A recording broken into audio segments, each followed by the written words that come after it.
Hello students, हमने अपनी कल की वीडियो में संधि के पहले पार्ट का अध्ययन किया था जिसका नाम है स्वर।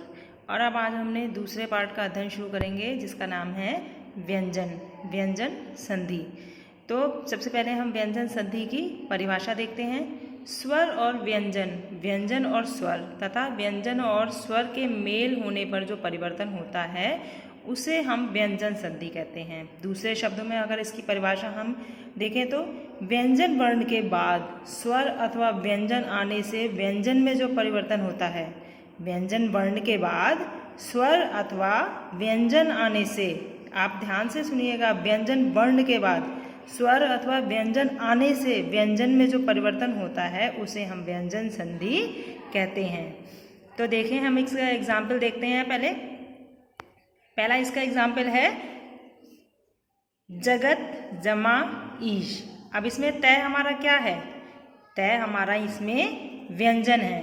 तय क्या है हमारा? व्यंजन। तो व्यंजन और ई क्या है हमारा? स्वर। ई क्या है? स्वर। तो स्वर, व्यंजन और स्वर मिलने पर हमें क्या मिलेगा? द। और द पे ई की मात्रा का परिवर्तन जो हो जाएगा, बड़ी ई की मात्रा का इस रूप में हो जाएगा। तो क्या बन जाएगा हमारा? जगदीश। क्या बन जाएगा? जगदीश। अब देखिए दूसरा है उत जमा लेख।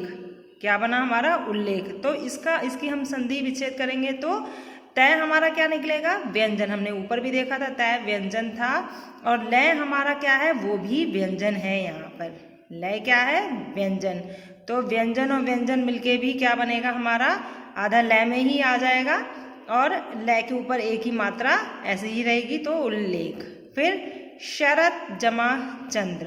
तय भी हमारा देख रहे हैं हम ऊपर से क्या है? व्यंजन। शरत तय व्यंजन है और चय भी हमारा व्यंजन है। तो तय और चय यानी कि व्यंजन और व्यंजन मिलके भी क्या बनेगा? शरत। यहाँ पे लिखा हुआ तो शर चय, आधा चय आ गया और चय हमारे पे पूर्ण का वैसा ही है, तो शरत चंद्र। चौथा देखते हैं हम परि जमा छेद। तो क्या हुआ हमारा? परिच्छेद। अब इसका संधि विच्छेद के रूप में देखेंगे। र हमारा क्या है? स्वर। और छ क्या है हमारा? व्यंजन। र स्वर है और छ हमारा व्यंजन है। तो स्वर व्यंजन मिलके क्या मिलेगा? आधा चय। र किस में परिवर्तित हो गया? आधा, उसके बाद जो हमारी साउंड निकलती है वो हमारा कैसे परिवर्तित हुआ? आधा चय, यानी कि परिच्छेद। परिच्छेद। ठीक है, आगे बढ़ते हैं हम। व्यंजन संधि के नियम इस प्रकार हैं। व्यंजन, अब हमने पहले परिभाषा देखी थी और व्यंजन संधि में कैसे कैसे परिवर्तन होता है हमने वो पढ़ा था। अब हम देखेंगे इस व्यंजन संधि के नियम। अब हम नियम के साथ इसका अध्ययन करेंगे। जैसे कै, वर्ग के पहले वर्ण का तीसरे वर्ण में परिवर्तन। वर्ग का पहले वर्ण का तीसरे वर्ण में परिवर्तन। अब क्या है? कै, चै, टै, पै, तै जो अंत में आते हैं, पहले वर्ग के अंत में जो आते हैं वह शब्द हैं ये। के पश्चात गै, घै, जै, झै, डै, ढै, दै, धै, वै, दै, वै, भै, य, रै, लै, वै, है, या कोई और स्वर आ जाए तो कै का गै में, कै का गै में, चै का जै में, टै का डै में और पै का वै में। पै वै हमारा यहाँ पे है, पै का वै में, और तै का दै में। तै का दै में इस रूप से परिवर्तन हो जाता है, यानी कि वो इस रूप में आ जाते हैं। अब देखिए हम एग्जाम्पल्स में देखते हैं। दिक जमा गज। तो क्या हुआ हमारा? आधा गै के साथ क्या बन गया हमारा? दिग्गज। दिक जमा गज, दिग्गज। अब दूसरा है दिक जमा अंबर। तो क्या हुआ हमारा? दिगंबर। दिगंबर। फिर है हमारा बाक जमा जाल। तो क्या हुआ हमारा? वागजाल। क्या हुआ? वागजाल। फिर है अच जमा अंत। तो ये इसका क्या हुआ हमारा? अजंत। फिर है वर्ग के पहले वर्ण का पांचवें वर्ण में परिवर्तन। वर्ग का पहले वर्ण में, पहले था हमारा वर्ग के पहले वर्ग का 5वें वर्ण में, पहले हमारा तीसरे वर्ण में था, अब हमारा है 5वें वर्ण में परिवर्तन। अब वही हमारे वर्ण है, वर्ग के वर्ण है कै चै दै टै तै पै। अब इसका क्या होगा, 5वें वर्ण में परिवर्तन होगा। तो अब इसमें बाक जमा मै, तो क्या हुआ, 5वां क्या हुआ, डै। जब हम वर्ण में गिनती करेंगे तो 5वां हमारा क्या हुआ, डै। तो परिवर्तन किस में क्या हो गया, कै का डै में हो गया, वाड में। फिर तै का हमारा क्या होगा, 5 में जाएगा, तो तै यहाँ पे है तो तै का आधा नै में आएगा हमारा सन्मार्ग। तत् जमा मैं, तो भी तै का आधा नै में ही आएगा, तन मैं। फिर है जगत जमा नाथ, तो जगन्नाथ। उत जमा नयन, उन्नयन। उत जमा मत, उन्मत। अब आगे पढ़ते हैं तय संबंधी नियम। अब हमने तय के एग्जाम्पल्स तो दे दिए, लेकिन हम इसमें अब हम नियम के साथ पढ़ेंगे। तो पहला है, जब तय के बाद च या छ हो तो तय च में परिवर्तित हो जाता है। जैसे तत् जमा छाया, तय के बाद च या छ यानी कि छ है यहाँ पर, तो तय च में परिवर्तित हो जाएगा। ये जो हमारा, आप इसके नीचे सोच रहे होंगे कि ये आधा न ये सब क्यों आ रहे हैं, तो ये जब नीचे हलंत लगा होता है तो इसका आधे वर्ण में ही परिवर्तन होता है। तो तत् जमा छाया, तो तय क्या च में बदल गया, तो क्या है हमारा आधा च, तत् छाया। ऐसे ही उत जमा आचरण, तो उच्चारण। उच्चारण की मात्रा आधे च, उसके च के ऊपर आ की मात्रा इधर आ गई और ये आधा च में परिवर्तित हो गया, उच्चारण। ऐसे ही हमारे आगे के ये एग्जाम्पल्स हैं, आप इनको रीड करिएगा। फिर है जब तय या तय के बाद जय या झय हो, पहले था च और छ, अब है जय और झय हो, तो तय का जय में परिवर्तित हो जाता है, तय जय में परिवर्तित हो जाता है। जैसे तय सत जमा जन, तो तय आधा जय में परिवर्तित हो गया, तो सज्जन। उत जमा झाटिका, तो उज झाटिका। अब तीसरा नियम देखते हैं, तब जब तय के बाद ट या ठ हो तो तय तय में परिवर्तित हो जाता है। जैसे तय, अब आधा ट हम कैसे लिखेंगे, ऐसे ही लिखेंगे कि ये आधे तय की निशानी है, आधे तय की या किसी चीज़ की भी निशानी है, वो हलंत के रूप में ही आती है। तो तत् जमा टीका, तो तट्टिका। क्या हो गया हमारा, तय टय में परिवर्तित हो गया, तो तट्टिका। आगे बढ़ते हैं,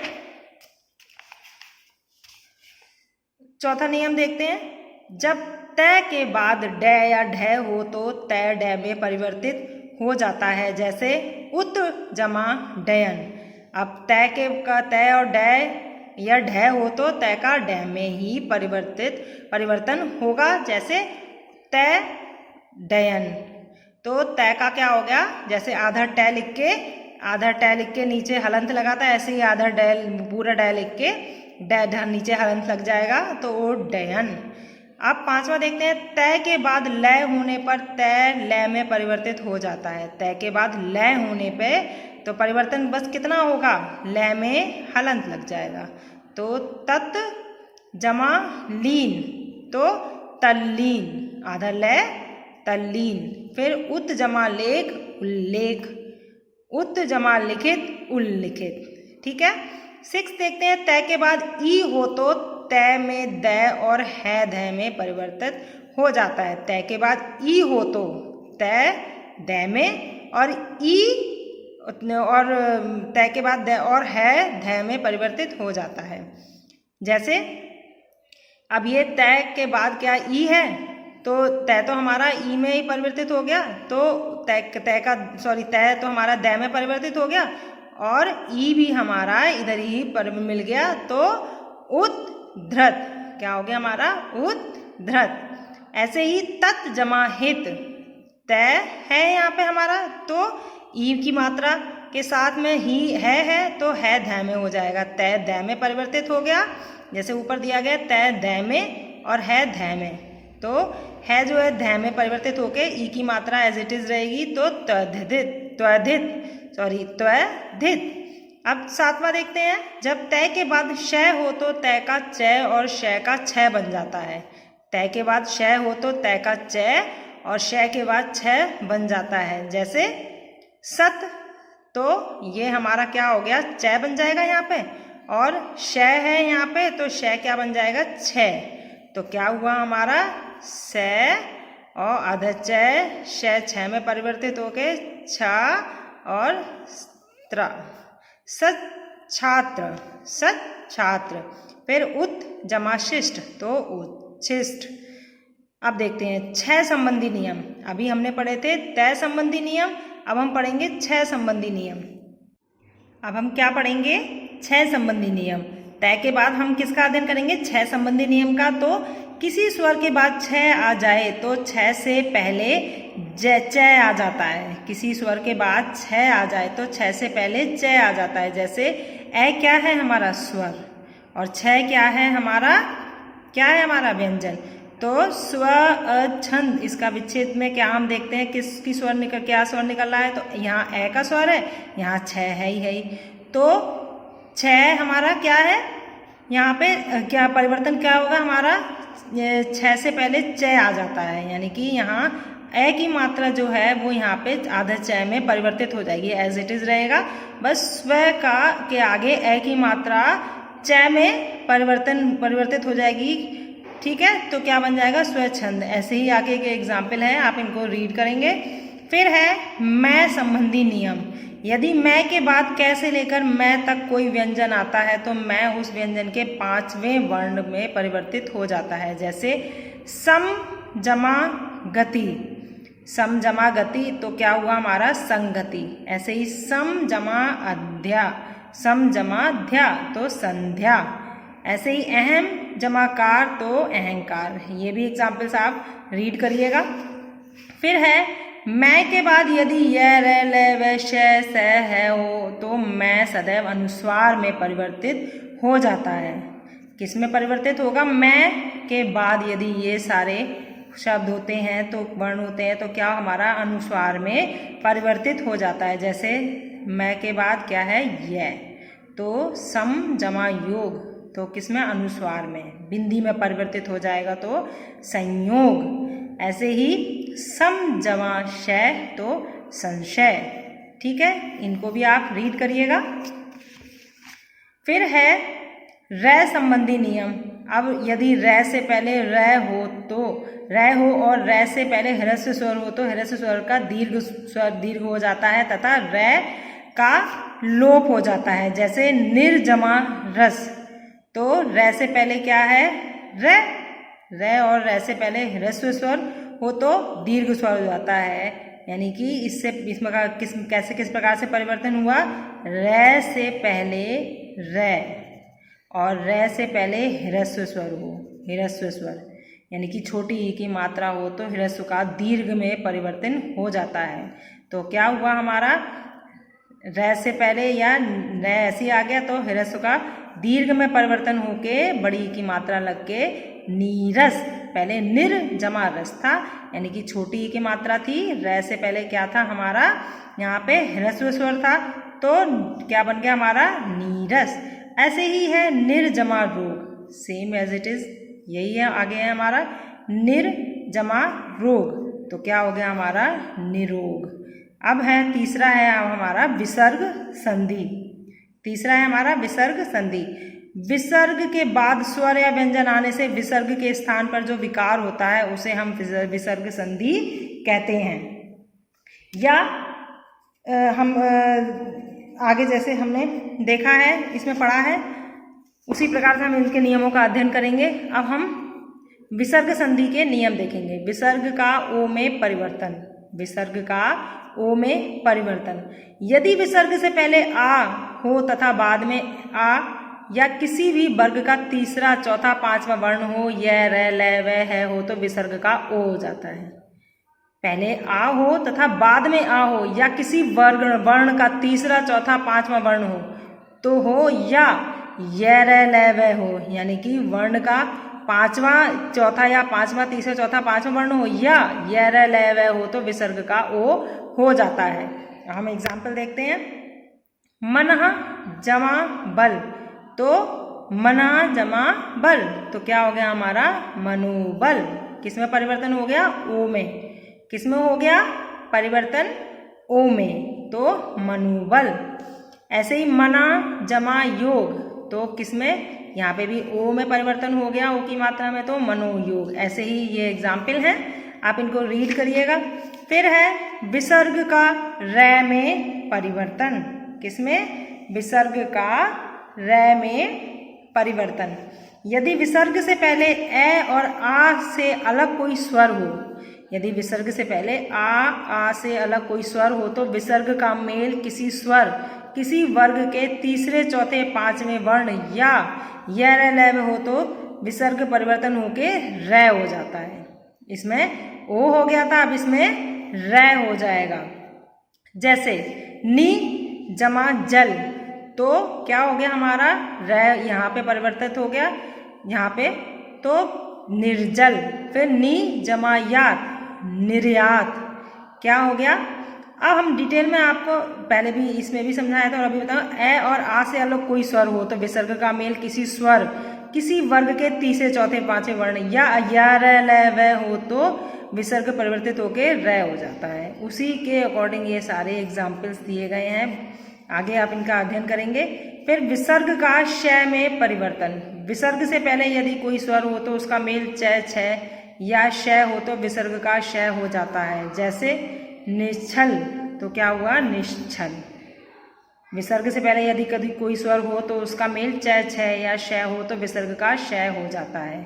तो यहाँ क्या है हमारा नि जमा छ, तो निश्चल हो गया। हरि जमा चंद्र, तो हरीश चंद्र। ठीक है। अब है चौथा विसर्ग का स में परिवर्तन। यदि विसर्ग का मेल त, थ, प, स हो, तो विसर्ग स में परिवर्तित हो जाता है। जैसे नी जमा तेज, निस्तेज, नमा जमा ते, नमस्ते। पांचवा नियम देखिए, विसर्ग का श में परिवर्तन।